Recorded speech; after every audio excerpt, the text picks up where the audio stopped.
So now we're looking at Faraday's law. We're looking at the induction of voltage due to a changing magnetic field. And this was discovered by Michael Faraday, who was following up on the work of Hans Christian Ørsted. Ørsted, of course, had discovered that currents, electrical currents, would generate magnetic fields, and these would influence the compass. So Faraday followed this up along with another famous person we'll talk about later on by the name of Henry, that basically showed that if you change a magnetic field within a loop of current or within a loop of wire, you generate an electric potential. The electric potential could then cause a current to run. And we know this today as Faraday's Law of Induction. So again, Michael Faraday lived from about 1791 to 1864. Of course, known as one of the greatest experimental scientists, at least of his time. Not only did he come up with his law of induction, he also developed the first electric motor, the electric generator, and of course the transformer. And all of these were based on changing magnetic fields. He discovered basically electromagnetic induction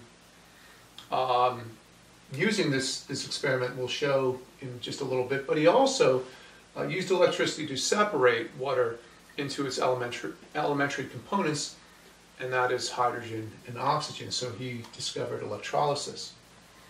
So this is a reproduction of his experiment, and the schematics here show we have a voltage source right here, in this case a battery. We take this and send the current through a coil of wire. Now, as we saw previously, when we send current through the wire, basically it's almost like a solenoid. We generate a magnetic field, but when we're first turning this on, the magnetic field is going to ramp up. In his experiment, he used soft iron, a ferromagnetic material, to transfer this magnetic field to a secondary loop, and he was able to determine that as the magnetic field changed in the primary loop, this would cause a voltage, an electric potential, to set up in the secondary loop. Now, it's very important to understand here that it wasn't the magnetic field that was causing this voltage. It was the change in the magnetic field which induced this voltage. So that became the basis for his law of induction, and again is the basis for the transformer today. Now, it's important to understand that there's no battery in the secondary circuit, so the source of EMF is not coming from an electric potential due to a chemical potential. The secondary circuit, without any other source of energy, is getting its potential basically from a changing magnetic field, or later on we're going to see from a changing magnetic flux. Again, when the switch is closed, the ammeter reads a current and then returns to zero. It's only when the current begins to flow through the primary loop that we get a changing magnetic field. This changing magnetic field induces a current in the second loop. So you'll get a slight current spike. This is DC current going through here. So we ramp up to a steady magnetic field, and then when the switch is open again, you get another spike, but in the opposite direction, or potential in the opposite direction. Again, if we have a steady current flowing through the primary, you get no induction at all. It's the change in the magnetic flux which produces the induced EMF. Okay, so here's one way of demonstrating Faraday's law of induction. And here we're going to use a galvanometer. This is a very simple, easy way of detecting if there's any current flowing. In the presence of an electric potential, we expect to see a current. So in this case, we're taking a bar magnet, we're passing it through this coil of wire right here, and because we're increasing the magnetic flux through this wire, we'll see the galvanometer read a current. Now when we take the magnet and we pull it away from here, we are decreasing the magnetic flux. So again, we have a change. The needle will deflect in the opposite direction. As long as we have a changing magnetic flux, we will read a current either in one direction or another. If we keep the magnetic flux constant, we keep this magnet stationary, we get no electric potential. This is important because it really shows us where the energy is coming from. Okay? If we do work on the magnet here, that's mechanical energy into the magnet itself, we can use that mechanical energy through Faraday's law of induction to generate electrical energy. When the magnetic field is stationary, we're not moving the magnet, no work is being done, therefore no energy can be generated. Okay? The sheer existence of a magnetic field does not transfer energy there. Okay? There's no work being done, therefore there's no electric potential. So again, the EMF is actually induced by a change in the magnetic flux rather than simply a change in the magnetic field. Now, magnetic flux is defined as the integral, okay, basically taking a surface just like we did with Gauss's law. It's the integral of B dot dA. All right? B is our magnetic field. So the stronger the magnetic field, the more intense the magnetic flux. But the more area that this field is passing through, the larger this area, also the greater the magnetic flux. So one way of thinking about this is that magnetic flux is similar to the product between the magnetic field and the area. And the SI units for magnetic flux, of course, are the Weber. We saw earlier that the Tesla was the SI unit for magnetic field. So we multiply magnetic field times an area. As long as that magnetic field is constant, we'll get the magnetic flux. And again, here's a simplification of the more general form for magnetic flux.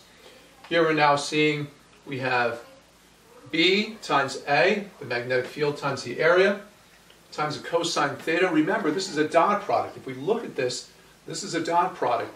So it's asking how parallel is the magnetic field to the normal position, or the normal direction of the area.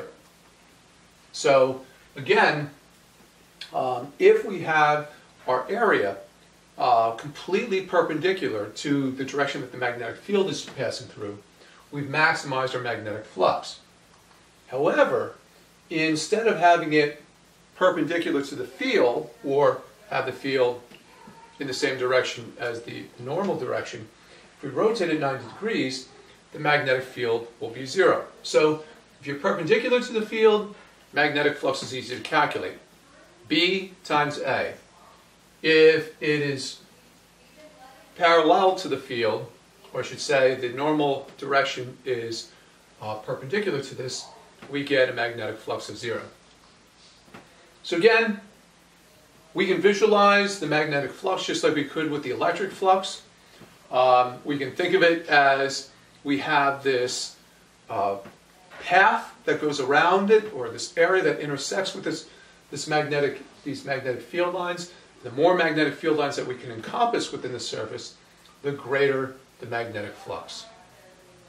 Now again, in electromagnetic induction, we're changing the magnetic flux, not just changing the field, we're changing the magnetic flux.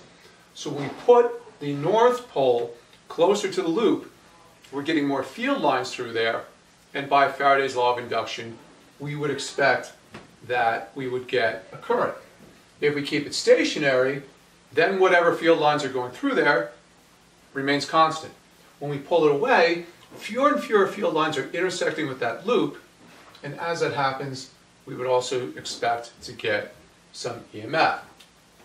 So again, electromagnetic induction, it's based on not the magnetic flux as much as how much the magnetic flux is changing, or better yet, the rate at which the magnetic flux changes. Okay, so here's the actual expression for Faraday's law of induction.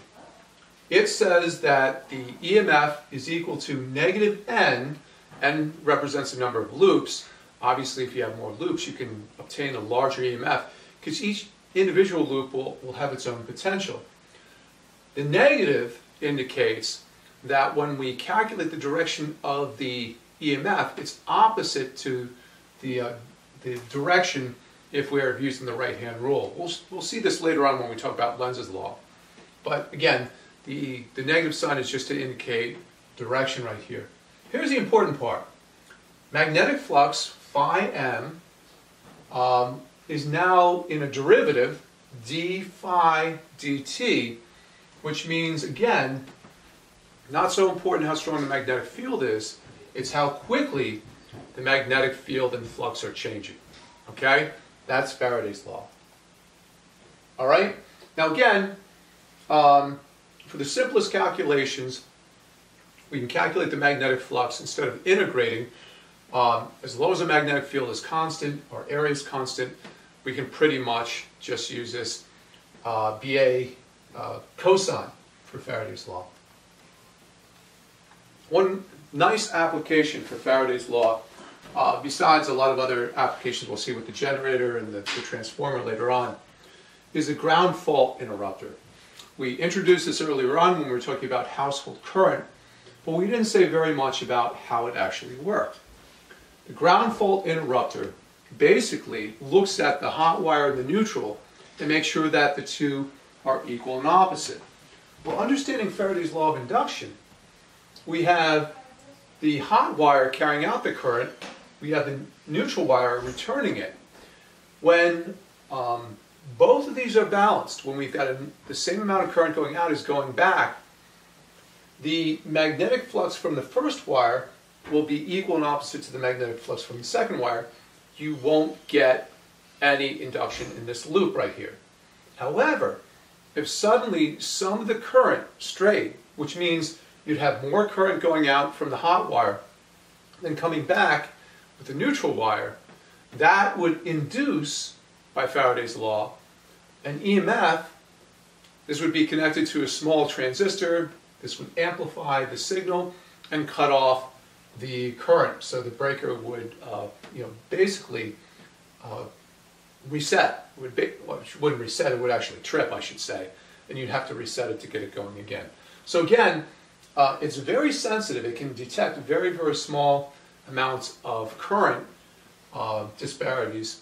And as long as the circuit has the same amount of current going out as going back, we know that all the current's going where it should. If suddenly some current is diverted, let's say that it passes through your body instead of back to the neutral, this circuit will protect you.